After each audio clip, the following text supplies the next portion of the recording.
Now, this video may piss a lot of people off, but honestly, I wish I had watched a video like this when I first started my fitness journey. So, there's this shocking statistic that I read the other day that 98% of all people who start their weight loss journey fail within the first couple weeks. And a couple main reasons why that happens is number one, lack of consistency. You guys notice if you eat a salad for one day, but then the other 29 days out of the month, you're eating like hot dogs, cupcakes, chips, you're not gonna like lose the weight that you're wanting to, right? It's ultimately what comes down to is being in a calorie deficit. And if one day out of the week you're in a calorie deficit, but then all the other days out of the week you're in a calorie surplus, on paper, obviously you're not going to be losing the weight that you're looking for, right? And so consistency is where a lot of people go wrong. And the reason why they kind of lack that consistency is because they set unrealistic expectations for themselves, right? They may watch a super motivational video of their favorite fitness influencer, of their favorite athlete. They're like, oh my goodness, I want to look like this person. Let me start my fitness journey as well. They'll create this super big, ambitious goal for themselves. They may start and feeling nice and motivated in the first couple of days to work out, eat healthy, they'll run. But then after a couple of days of doing that, they look down and they still see their stomach hanging off their belly and are like, what is happening? I'm putting in all the effort, but I'm not seeing any results, right? And then they stop and they go back to their old habits. And the reason for that is because you set super unrealistic expectations. And so once you like set realistic expectations of maybe having like a coach that can actually like guide you and say, hey, Jonathan, this is realistically what could happen in the next couple weeks and months of you staying consistent on this weight loss journey. And so at least now that you have your expectations set in place, it makes it so much more reliable and predictable, knowing that, okay, if I put in this amount of effort, I should therefore get this result, right? Whereas if you have no real expectations, or like I mentioned, unrealistic expectations, and you're putting in the work and then you don't see the results after doing that, that could be very demotivating and you're gonna stop and go back to your old ways again. What kind of ties down to that is improper guidance. Like a lot of people don't have like a coach or just like someone there to hold them accountable, because if you don't have that, it's like clearly you're in a situation you're in right now of being overweight. You have not held yourself accountable, so you need someone else to do that for you, clearly, right? Just based on looking at you. So those are a couple of reasons why most people, 98% of people, fail on their weight loss journey in the first couple of weeks.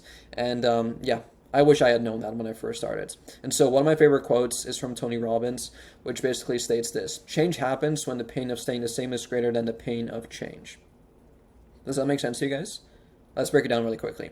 So this quote by Tony Robbins highlights a fundamental truth about human behavior. So people are motivated to change only when they perceive their current situation as more painful than the effort required to make a change. So in other words, people need a strong reason, right? Like if your current situation right now, you feel no pain. Let's say you're overweight, maybe it's only 10 pounds overweight, right? Let's say you only want to lose 10 pounds. It's like, oh, it's only 10 pounds. Like I'm not in that much pain. I can still comfortably take off my shirt. I have still enough energy to maybe like walk around and stuff. Like it's not a big deal, right? Well, maybe it's 20 pounds, or maybe it's 30 pounds, maybe it's 50 pounds overweight, right? Like, what is that threshold for you in terms of like, okay, this situation right now for me is extremely painful, and I would so much rather change this as opposed to staying in this exact same situation, because the situation I'm in right now is extremely painful, and therefore I want to make a change to be in less pain. I think a lot of people, especially nowadays, especially in the US, Canada, UK, Western world in general, I think too many people have their pain thresholds set too high. So in an ideal world, you'd like your pain threshold to be at its bare minimum. Let's say you gain 5 pounds more than you would want, right? Let's say you're 5 pounds overweight. That should send alarm bells to your brain signaling that, hey, Conan, like this is not good right now. Let's make a change ASAP. But where a lot of people go wrong is that they'll gain 5 pounds, and then another 5 pounds, and then another 5 pounds, and then another 5 pounds, and then they look down on their stomach like, I probably gained like 20 pounds. I mean, it's not the end of the road. I can still, like, I'm still functioning. I still have my work. I still have my relationship with my partner. Like, it's fine. Like, it's not like life or death, right? And I think that needs to change for you. I really, really do. And my threshold used to be that as well. It used to be extremely high.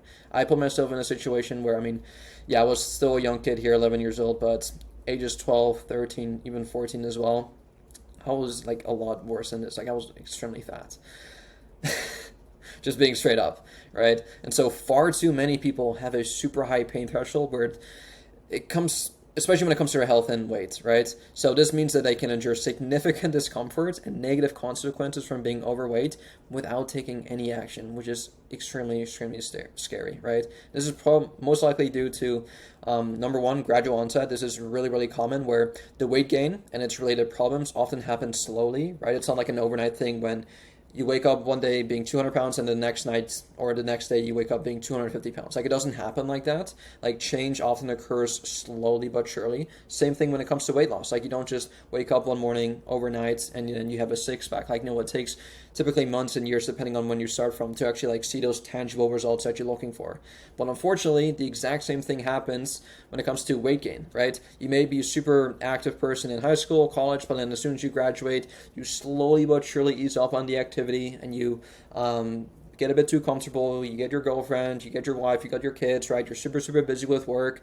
And then slowly but surely, month after month, year after year, you're packing on the pounds, not the good type of pounds, the fat type of pounds, right? And then 10 years later, you look at yourself in the mirror and like, where did I let myself go?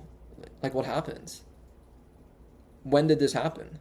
And it wasn't like a sudden thing when, okay, on this exact date, this is when it happened. Like, no, it was a gradual thing over time that has occurred over a long period of time, often of months and years over time, right? It's kind of accumulated over time. Second thing here, which I think is horrendous, especially in the US, social acceptance.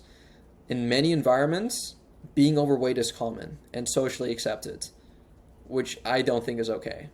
Like, you go anywhere right now. You go like anywhere. If you're in America watching this right now, you go to the grocery store, you go to church, you go to the gym even.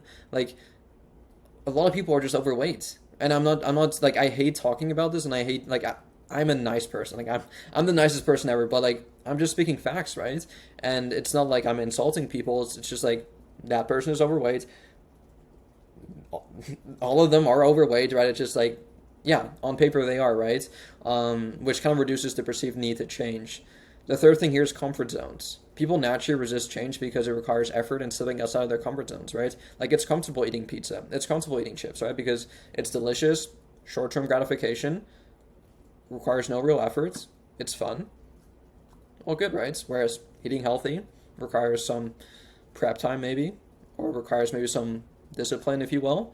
Going to the gym, exercising, that requires you to actually move your body and actually put an effort towards something, even going outside, going on a walk, running, whatever it may be. Like, there is some discomfort when doing that, right? Which a lot of people, especially nowadays, again, like, don't like discomfort. They'd rather stay in their comfort zones where things are comfortable, as opposed to stepping outside of that zone and actually seeking change in their body, right? And then the last thing here, which I really hope a lot of people watching right now aren't in, but it's really common, is denial and rationalization. Many people downplay the health risks or believe that they can always start tomorrow. This is the biggest thing holding you back right now. This is whole I'll start tomorrow mentality. How often have you told yourself, I'll start tomorrow? Oh, the diet starts tomorrow. Oh, I will start working out tomorrow. How often have you told yourself that? I hear this every single day.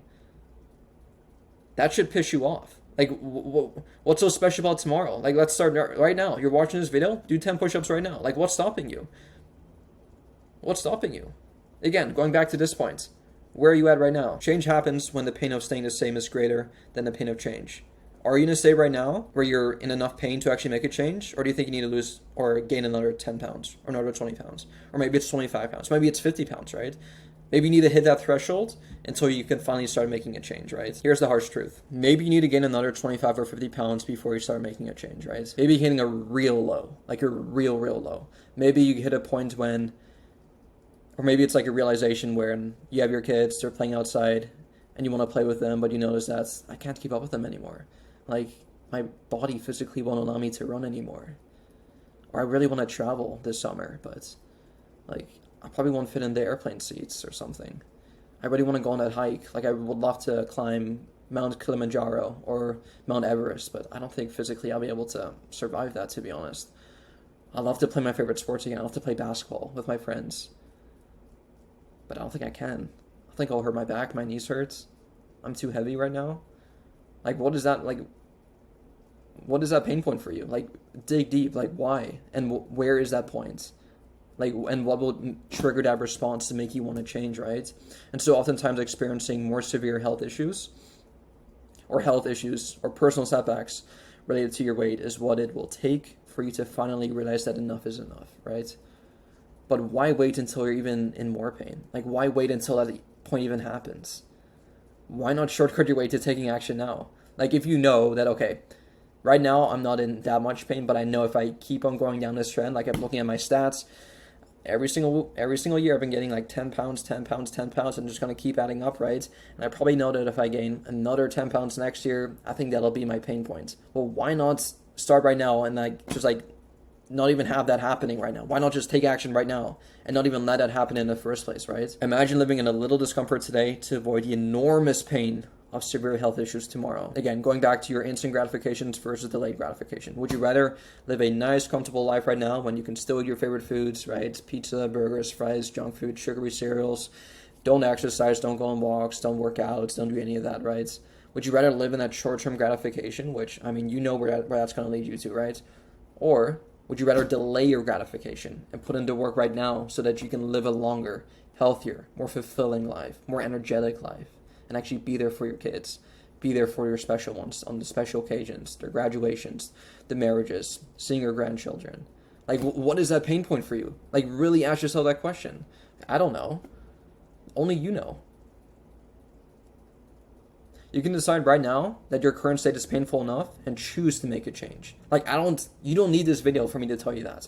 You can make that change right freaking now. Start living with intention and embrace a bit of discomfort now. I guarantee you it'll be worth it. I absolutely guarantee it. So start here, right? I know you're probably a bit pumped up right now, a bit motivated, but just like don't overwhelm yourself too much. Like don't make this mistake again, going back to square one, having unrealistic expectations. Like let's keep it real here. Set realistic expectations. Don't be stupid. Don't say, okay, I feel really motivated right now. I just watched this video. Okay, every single day, no days off, I'm gonna do this. Like, no, stop. Just stop. You've tried that before, dude. You've tried that before. What happened? You're literally watching this video right now. Like nothing's changed. Set realistic expectations. Break your weight loss journey into manageable steps. If you want to lose 50 pounds, don't tell yourself I need to lose 50 pounds in the next month. Tell yourself I'm going to lose 5 pounds in the next week. Maybe 1 pound a week, 2 pounds a week. I can do that. That's pretty manageable. And if I keep doing that week after week, in the next 50 weeks, in the next year, I'll lose my 50 pounds. But break it down to smaller, bite-sized, manageable actions, right? And what's so cool about that is that once you like set goals and you hit those goals, guess what? You're gonna feel motivated, right? It's like, wow, I can actually lose weight. I can actually lose 2 pounds. Okay, let's lose another 2 pounds, and then another 2 pounds, and then another 2 pounds, and then before you know it, you've already lost 10 pounds. Small goals. Start small. Find support. Obviously, you can't hold yourself accountable, so you're gonna have to find someone else, whether it's your friend, personal trainer, an online coach. Find someone who can hold you accountable, that's telling you that, hey, stop slacking off, dude. Like, you know what to do. Here's your plan. Here's your nutrition plan. Here's your workouts. Go do that, right? As simple as just having someone there telling you what to do, I think will make a huge difference for you, to be completely honest. Because you know what to do. Like, you got the internet. You got your own YouTube right now. You can literally search up how to lose 20 pounds of fat, how to lose 50 pounds of fat. Like, you know you've got all the tools available to you. So you know what to do, but you haven't done it yet. So why haven't you done it yet? It's probably because you don't have the support system around you. Probably your environment isn't conducive towards you taking action. Maybe your family, your friends, maybe they're not supportive of your goals. Find a group of people, online, in person, wherever it may be, on social media, in a Facebook group, on school, wherever it may be. Find a group of people that motivate you, dude. Like, find a group of people that motivate you. Watch motivational video. Like, do something. Get yourself out of this freaking rut, dude. And create a routine. Develop habits that integrate healthy eating and regulate exercise into your daily life. Watch all my videos. I made numerous videos on how you can actually create a routine and actually make this a lot more manageable for you, right? The journey won't be easy. I'll tell you that right now. But remember that the pain of change is temporary, right? The rewards of health, energy, and self-confidence are worth every bit of effort. Like, I can tell you this right now. This was my dream. Like, quick little side tangent. I always grew up like watching like these movies of like Zac Efron at the beach, with the shirt off with like all the ladies. Like, I've always wanted that, right? I've always wanted a six pack, and I really want to just like, it sounds really weird, but I wanted that six pack and like have a picture with me at the beach. Like, I was like I want that, right? So just know it's possible, dude. Like, I was like, this was me. Like, I was just chubby, insecure kid, you can do this, dude. Like, you can absolutely do this. Start now, and don't wait for more pain to push you into action. Like, don't stop. Don't do that. Choose to live better today.